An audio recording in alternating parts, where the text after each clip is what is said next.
स्वभाव क्या है और क्या हमारा स्वभाव पिछले जन्मों पर आधारित है? हाँ, पिछले जन्मों से आधारित है।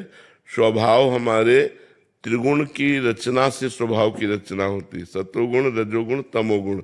अब इनमें जैसे हमारे पीछे कर्म हुए हैं तो उसी कर्म के अनुसार, जैसे हम किसी किसी को नहीं कह देते अरे ये तो देवता है, इसका बड़ा अच्छा स्वभाव, तो कोई कोई कर्मों के अनुसार उसने राक्षसी कर्म किए तो उसका स्वभाव राक्षसी हो गया, दैवी कर्म किए तो दैवी। किन्हीं किन्हीं को कहते हैं तो भगवान है। अगर हमारे कर्म दैवी संपदा वाले हैं तो दैवी स्वभाव बनेगा, और आसुरी संपदा वाले हैं तो राक्षसी स्वभाव बनेगा।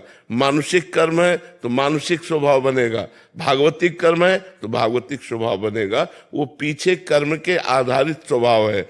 अब हम भजन कर अपने स्वभाव को बदल सकते हैं। मनुष्य जीवन में इतनी छूट है कि हम अपने नए भाग्य की रचना कर सकते हैं, हम अपने स्वभाव का बदलाव कर सकते हैं, हम अपनी योनियों का बदलाव कर सकते हैं, हम देवता बन सकते हैं, हम ब्रह्मा बन सकते हैं, हम जो चाहे बन सकते हैं, पर हमें साधना और तपस्या करनी होगी। बिना साधना के, बिना तप के हमारा स्वभाव नहीं बदलेगा। स्वभाव बदल जाए। बोले इतने दिन से भजन करे तुम्हारा स्वभाव नहीं बदला, लोग कह नहीं देते इतने दिन से गुरु जी की सेवा करे तुम्हारा स्वभाव नहीं बदला। अर्थात भजन का प्रभाव स्वभाव पे पड़ता है।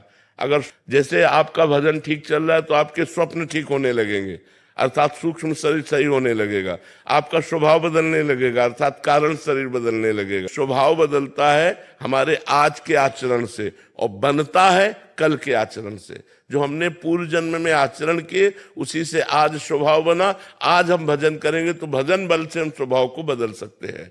भजन बल बहुत बड़ा बल है।